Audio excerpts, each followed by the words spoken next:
Bertahun-tahun telah berlalu sejak taji itu patah. Bayu Aji, sang mantan idola, kini tak lebih dari hantu yang bersembunyi di perut bumi. Di gua di pinggiran desa yang dulu memujanya, ia mencari kembali kesaktian yang hilang. Tubuhnya kurus kering, pakaiannya compang-camping. Di sudut gua yang gelap dan lembab, hanya ada satu obor kecil yang berkedip-kedip.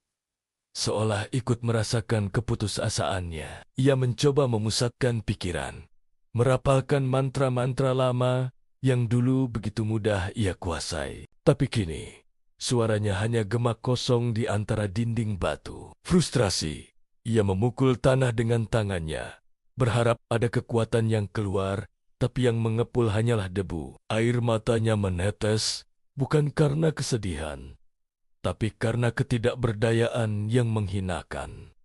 Kembalilah, Kiai Pamungkas, kembalilah padaku.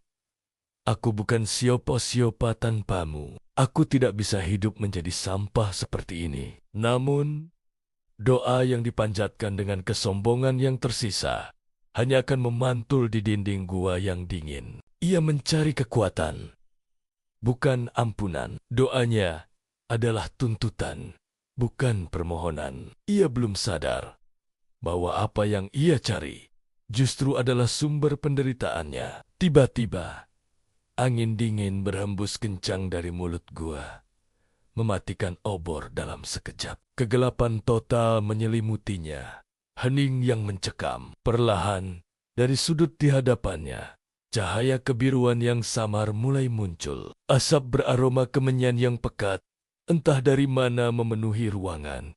Menyesakkan napas, dari dalam asap itu terwujud dua sosok samar yang berpendar cahaya putih. Sosok pertama adalah pria paruh baya dengan wajah tegas namun penuh kesedihan. Ayahnya. Sosok kedua lebih tua, berjanggut putih panjang, memegang tongkat. Eyang Resi buyutnya. Bayu Aji terbelalak. Rasa takut dan rindu bercampur aduk. Ia langsung bersujud. Tubuhnya gemetar hebat. Ayah? Ayang Resi, apakah kalian datang untuk mengembalikan pusakaku?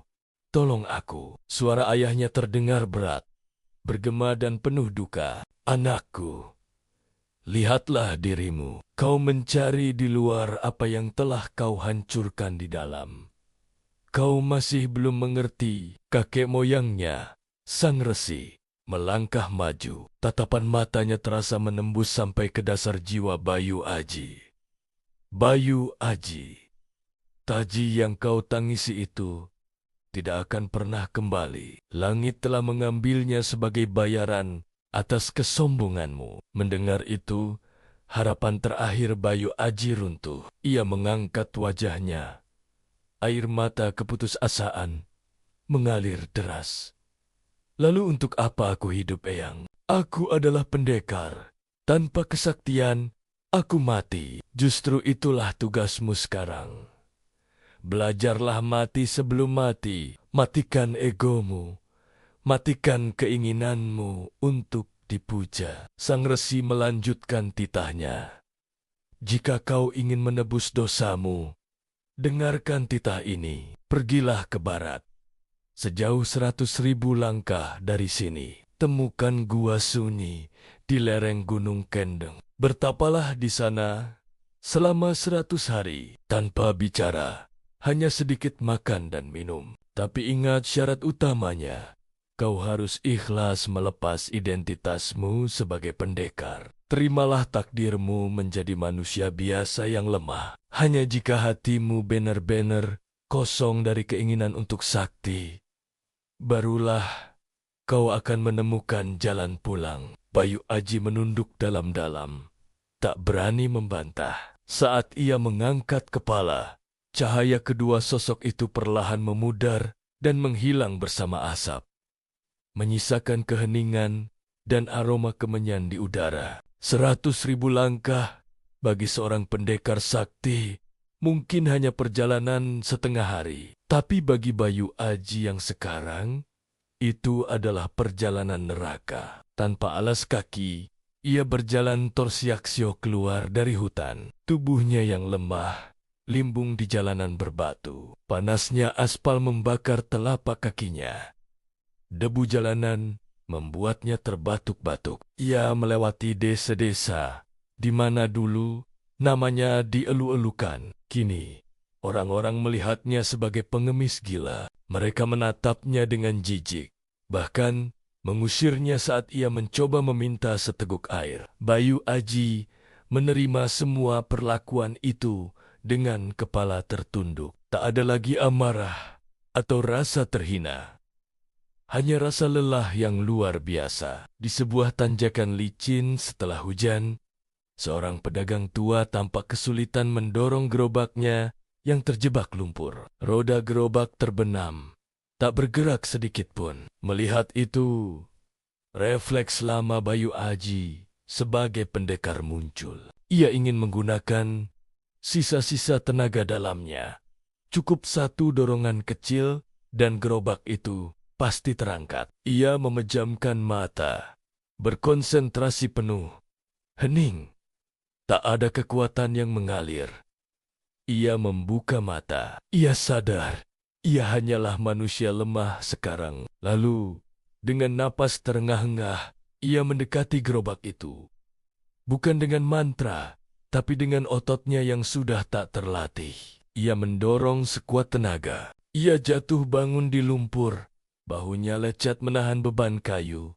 Keringat bercampur air hujan membasahi wajahnya. Setelah perjuangan yang terasa begitu lama dan berat, gerobak itu akhirnya berhasil naik ke jalan yang lebih keras. Pedagang tua itu tersenyum lega. Sebagai ucapan terima kasih, ia memberinya sepotong ubi rebus yang masih hangat. Bayu Aji menerimanya dengan kedua tangan yang gemetar. Ia menatap ubi itu, makanan yang dulu mungkin ia hina, dan kini terasa begitu berharga. Air matanya kembali menetes, namun kali ini bukan karena putus asa, melainkan karena rasa syukur yang tak terhingga. Ia memakannya perlahan, merasakan setiap gigitannya. Pelajaran pertama telah dimulai di jalanan berlumpur, bahwa tangan manusia biasa pun bisa berguna jika digerakkan oleh hati yang tulus. Setelah perjalanan panjang yang menguras jiwa dan raga, akhirnya Bayu Aji tiba di Gua Sunyi. Tempat ini jauh lebih terpencil, lebih senyap, dan lebih terasa angker dari gua sebelumnya. Tanpa ragu, ia masuk dan memulai pertapaannya. Ia duduk bersila, memejamkan mata, berusaha mengosongkan pikiran. Hari-hari berlalu dalam keheningan. Jenggot dan rambutnya semakin panjang tak terurus. Tubuhnya semakin kurus kering, hingga tulang iganya terlihat jelas. Namun, musuh terberatnya bukanlah lapar atau haus, melainkan pikirannya sendiri. Bayangan dirinya di masa lalu yang gagah perkasa kerap muncul, menggodanya, mengajaknya kembali ke desa, merebut kembali kehormatan dan kekuasaan. Suara-suara pujian terngiang-ngiang di telinganya. Bayu Aji di dalam gua hanya bisa menggelengkan kepala kuat-kuat, melawan setiap godaan yang muncul dari dalam dirinya. Memasuki hari ke-99. Malam itu, Bayu Aji berada di titik terlemahnya.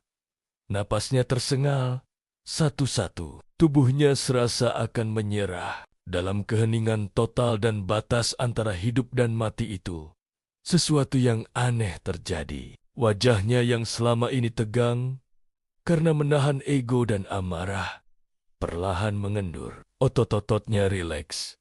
Tak ada lagi kemarahan. Tak ada lagi ambisi. Tak ada lagi keinginan untuk menjadi sakti. Ia pasrah sepenuhnya pada Sang Pencipta. Di ujung batas kekuatannya, ketika ia berhenti berharap menjadi seseorang, barulah ia menemukan dirinya kembali. Pagi, di hari ke-100, sinar matahari terbit yang keemasan menembus mulut gua, menerpa wajah Bayu Aji. Ia membuka matanya perlahan. Matanya tidak lagi tajam dan angkuh seperti dulu. Kini, sorot matanya teduh dan damai, meski fisiknya sangat lemah. Dengan bantuan tongkat kayu seadanya, ia berjalan tertatih keluar dari gua. Ia berdiri di tebing, memandang hamparan dunia yang hijau di bawahnya. Ia menarik napas dalam-dalam, merasakan segarnya udara pagi. Untuk pertama kalinya dalam bertahun-tahun, sebuah senyum tulus terukir di bibirnya. Pendekar Bayu Aji telah mati di dalam gua itu. Yang lahir kembali adalah Bayu, seorang hamba yang siap menjadi penolong sesama. Bukan dengan kesaktian, melainkan dengan kerendahan hati. Taji yang sesungguhnya kini tertanam di dalam jiwanya.